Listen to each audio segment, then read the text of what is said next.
এই ফুলটার তো দুটো কালার, এই দেখো। হ্যাঁ, তাই তো, কি সুন্দর দুটো কালার হয়েছে, দারুণ লাগছে কিন্তু দেখতে, তাই না?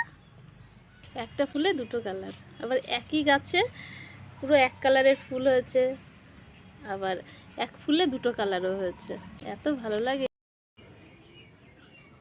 তো এই চিংড়ি দিয়ে আমি ইঁচড় চিংড়িটা বানাবো। তো প্রথমে চিংড়ি মাছগুলো আমি বেছে নেব।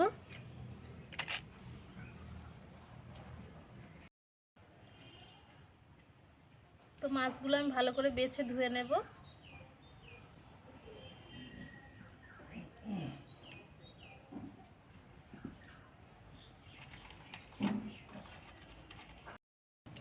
নমস্কার বন্ধুরা, ইসমাইল কিচেন অ্যান্ড ব্লগে আপনাদের সবাইকে স্বাগত জানাই।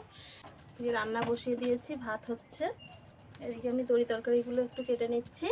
এখানে উচ্ছে গোল গোল করে কেটেছি, ভাজা করব, আমের চাটনি। আর এই যে ইচড় আমি চিংড়ি মাছ দিয়ে রান্না করব। তো প্লিজ বন্ধুরা ভিডিওটি প্রথম থেকে শেষ পর্যন্ত দেখতে থাকুন।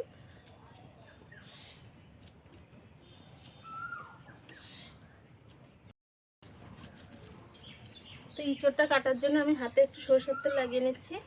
তো বটিতে একটু মাখিয়ে নিই, তাহলে আঠাটা বটিতে লাগবে না।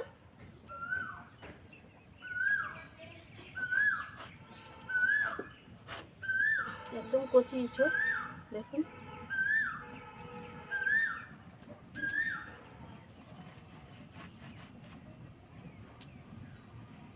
জলের মধ্যে দিয়ে দিচ্ছি।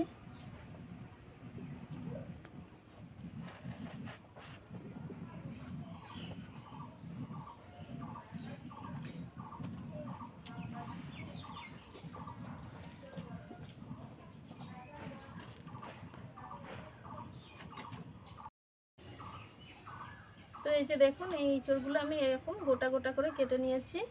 এখানে আমি আলু কেটে নিয়েছি। তো চাটনি আর উচ্ছে ভাজাটা আমি করে নিই, তারপর ইঁচড়টা রান্না করব। তো আমার চাটনিটাও হয়ে গেছে, নামিয়ে নেব। একটু পাতলা করেই করব, কারণ এই যা গরম, গরমে একটু হালকা পাতলা চাটনি ভালো লাগে বেশি।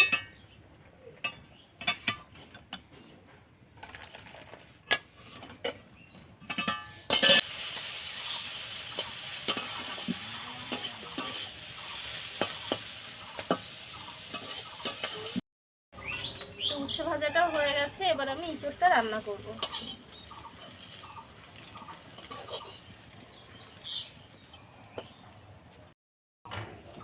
তো কড়াইতে জল দিয়ে দিয়েছি, আমি একটু জলে হলুদ দিয়ে দেবো। ইঁচড়গুলো আমি সিদ্ধ হতে দেবো।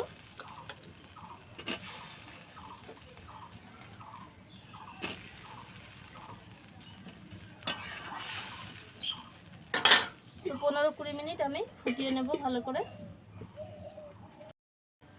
তো চিংড়িগুলো তো বেছে ধুয়ে নিয়ে চলে এসেছি। অন্য দিনের তুলনায় আজকের চিংড়িগুলোর সাইজটা একটু বেশ বড় আছে। তো এদিকে ইঁচড়টা দেখবো সিদ্ধ হয়েছে কিনা। তো ইঁচড়টা দেখুন কত সুন্দর সিদ্ধ হয়ে গেছে। আমি এবার নামিয়ে নেব।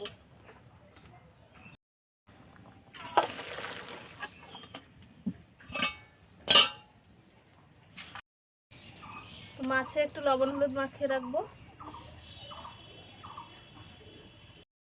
গরম জলটা নামিয়ে নিয়েছি, এবার আলুটা আমি ভেজে নেব। তো আমি সরিষার তেলেই রান্না করব।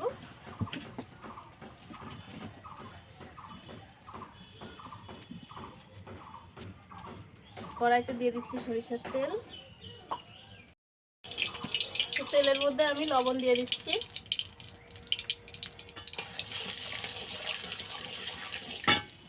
এবার দিয়ে দেবো আলু।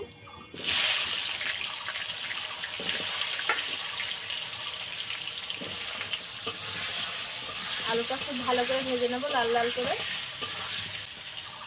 1 চিমটে পরিমাণ হলুদ দেবো, তাহলে কি আলু ভাজার কালারটা খুব সুন্দর হবে।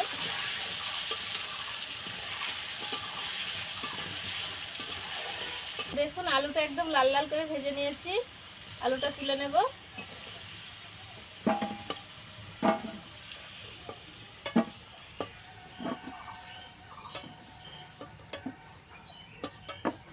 তো ওই যে তেল আছে, ওই তেলে আমি ইঁচড়টা একটু ভেজে নেব।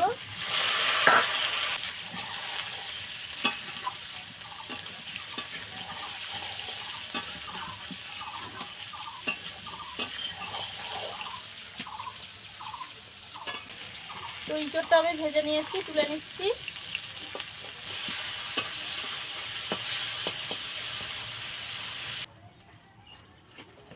তো কড়াইতে দিয়ে দিচ্ছি তেল। এখানে আছে গোটা গরম মশলা, শুকনো লঙ্কা, তেজপাতা।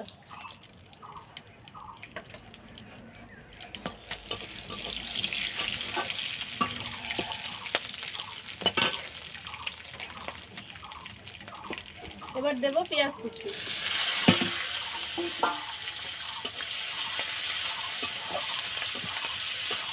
পেঁয়াজ কুচিটা হালকা একটু ভেজে নেব। এখানে আছে টমেটো, কাঁচা লঙ্কার পেস্ট, এটা আমি দিয়ে দেবো।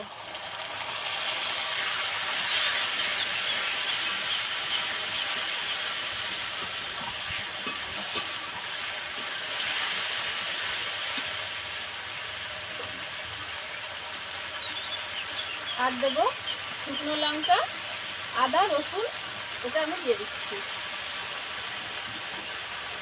সামান্য গরম জল আমি মশলার মধ্যে দিয়ে দেবো।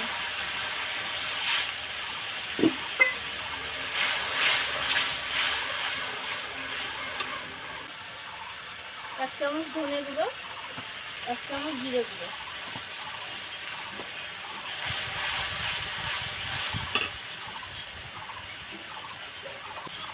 দেব সামান্য চিনি,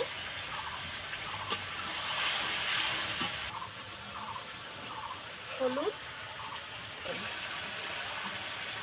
দিয়ে মশলাটা আমি ভালো করে একটু কষিয়ে নেব।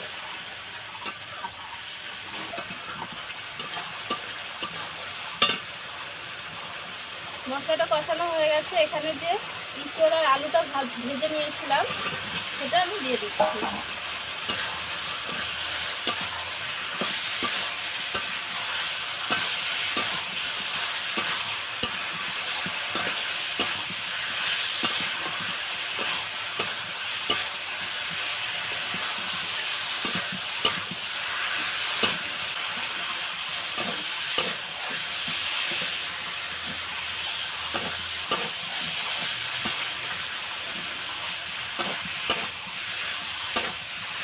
আমি কষিয়ে নিয়েছি। এবার যে গরম জলটা করে রেখেছিলাম, গরম জল আমি পরিমাণ মতো দিয়ে দেবো।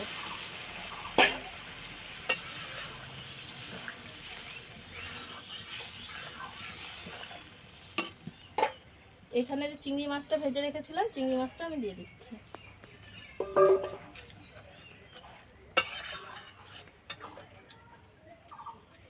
তো এবার আমি 10 মিনিট ঢাকা দিয়ে ফোটাবো। তো দেখুন রান্নাটা হয়ে গেছে। ইঁচড়গুলো খুব ভালো সিদ্ধ হয়েছে, আলুটাও সিদ্ধ হয়ে গেছে। তো সব শেষে আমি ঘি দিচ্ছি উপর থেকে।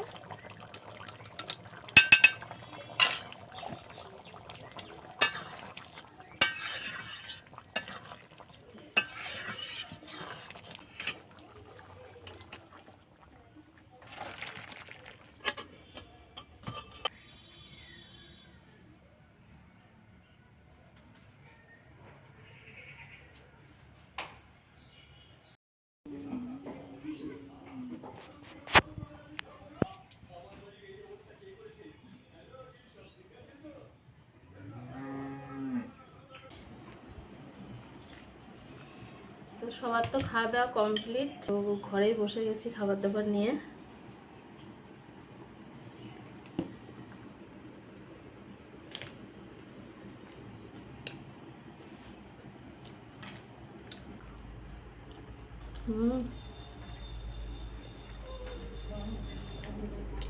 দারুণ টেস্ট হয়েছে খেতে।